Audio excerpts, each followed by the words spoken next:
Fantastique Info TV, magazine au business. N'oubliez pas de vous abonner gratuitement. Merci. Voilà, mbote na baboneli sur Fantastique Info Télévision, Kimia Nanzambe Ezanabino. C'est moi bien votre humble serviteur, Monsieur Tita Zéphirin Wabasango. Voilà, beaucoup le bête Monsieur Zéphirin Sangonine. Sango zali ete na mokolo lelo pona kotalisa bino lisusu o babengi bongo mama na offre o wapi pesameli bino na balandi bonso ya Fantastique Info Télévision bozolanda biso partout bisika bonso o wapi zwami bino na Asie, en Europe, na kati Afrique, Amérique du Nord, Amérique du Sud pona koloba ete bisika wapi na sina ko chamba tambe na ngai zali bongo concession o wapi zali bongo parcelle non concession parcelle o wapi zami bongo na mesure ya comme superficie nango ya 17 mètres o wapi et na longueur et puis na 10 mètres de largeur bokolo ba ete Monsieur Zéphirin et concession yango parcelle yango ezwami bobele wapi voilà une bonne question pour concession yango ezwami bongo na kati ya commune ya Ntsele parcelle na biso ezwami bongo na kati ya commune ya Ntsele précisément na kati ya quartier to pe village ya Manenga o wapi tozali bongo non loin ya Makadam o wapi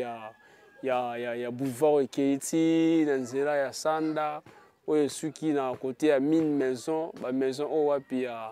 tozomona ete chef de l'état tongi bongo mpona ba sinistre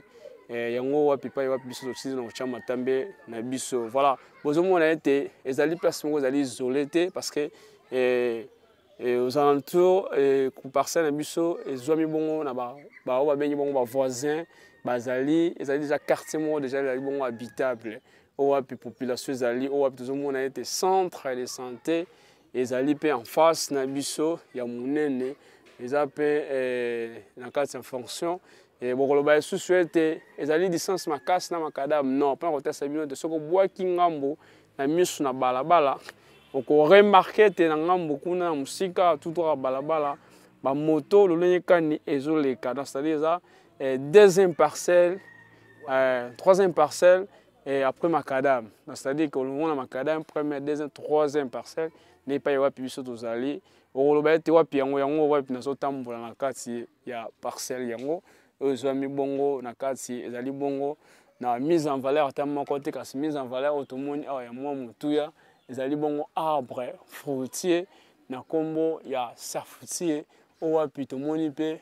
basili deja kolongola basafu na bango mais kasi tomoni susu nzete moko oyo orange na kati ya etando na biso voilà yo mutu ozolala yo mutu oza na mbongo na maboko ezozanga mosala ya kosalela ezozanga eloko nini okoluka moya mpona kobwaka yango tosengi yo kobwaka mbongo te ndeko na ngai mama papa elenge mwasi to mobali mbongo ezali pasi oyo tolobaka ete nzimbo ezali pasi et surtout na moment oyo tokomi oyo crise oyo ezali vraiment mondiale oyo bandeko ozali pana nguba te otouche $100 otouche $200 otouche $300 $500 ezali pana nguba te mais kasi tosengi na bino luka totya mbongo wana na misala luka totya mbongo wana na investissement c'est-à-dire luka ata ocréer soit oacheter eloko moko kena lobi okoki kosala babengi bongo baprojet oyo wapi ozalaka na yango na kati ya motu concession yango oyo parcelle yango oyo ezali bongo ezali bongo to ba vierge ndako ezali te yo moto kozwa yango okoyeba kosala nini osengi nango osala ndako mesure nini olingi otongela olingi otonga niveau de niveau olingi otonga soit école olingi otonga soit to babengi bongo toloba magasin to boutique moko na kati ya village oyo tosi na kozala na kati ya quartier tosi na kozala vraiment malamu parce que Makadam yango parcelle pe eza lisusu babengi bongo eza plat terrain vraiment eza ma plat eza te kia ono terrain moko accidenté otonga étage otonga ndako lokoli ya bambongo ebele tout comme ça mais awa nyonso tout est déjà bon planifié okotuna te na oyo etali bongo ce qui concerne document nyonso ezali sous basement ya quartier ezali owapi mukolo nango ye moko soki oza na bosenga yo moto omonani mpona kopesa mbongo tokotinda yo tokoya na yo tomoni mpe topesi babengi bongo totali verification ya mikano tuni meme bavoisin bazali nzinga na concession na biso bakoyeba ye te na kotalisa yo lolongi kani mabele oyo parcelle oyo mukolo nango si réellement ezali ye mais kasi ezali bongo ya mwana mwasi owapi mpona près monsieur Zéphirin botiango na talo boni papa na ngai mingi ya koloba ezali te prix bongo ezali bongo abordable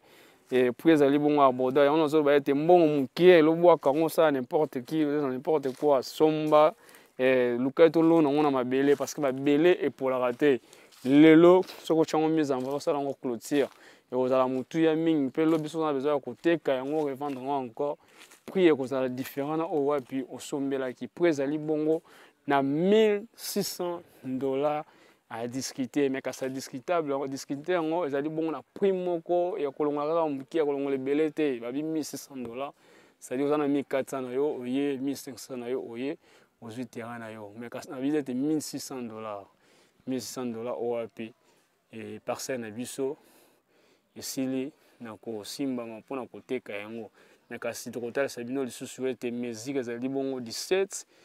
mètres na ndenge ya balabala et puis na ndenge ya kati kuna ezali bongo 10 mètres. Voilà, pour plus de détails vous pouvez contacter numéro ezali bongo affiché devant vos écrans télévision ou besoin de biso partout pour que soit ambassadeur de la terre soit monsieur Zéphirin na kati ya singa ya téléphone ou pa komeka ko pesa bino susu ba certains détails mais na sengi na yo ko hésiter te yaka na lombangu yo mutu ozolala yo mutu ozobosana yo mutu ozobosana ye toza na mboka bapaya tosengi na yo lona na mabele ya bankoko lona mabele ya bancetre na yo kozala jamais déçu parce que mabele ya bankoko ezali pa ewapi lelo lobi kuna eyindi awa soki okimi mutu akopimela yo mai mutu akopimela place akolala ekozala te parce que eza mabele mpe ewapi mutolo na yo ekunda mutula bancetre na yo tuma ekunda tokosenga na bino ete okotuna ete na boulevard route nationale ezali bongo combien de minutes mpona route nationale koloba ete ezali bongo à peu près toloba 10 minutes 10 minutes kobana entrée ya quartier Njili kino nakoma kati na sika 10 minutes ya pamba okomi pe ose retrouver alors nzela ezali bongo oyo ekei ti bakongo ekei banzela kasangolo kasi biso ezali bongo na village Manenga tolobi non loin ya Makadam non loin ya 1000 maisons oyo ezali bongo sinistré bapesi bongo pa chef de l'état président de la République démocratique du Congo Fachi Béton. Voilà, pour plus de détails tosengi na yo contacter biso le plus vite possible pour cause là on va béni bongo retardateur te yango c'était votre même de serviteur monsieur Zéphirin tita wa basango na toni bino mbote lamu et puis Nzambe apambola bino biso banso tokutani bongo mbala sima. Restez toujours branchés sur votre chaîne télévision Magazine Fantastique Info Business. Bye.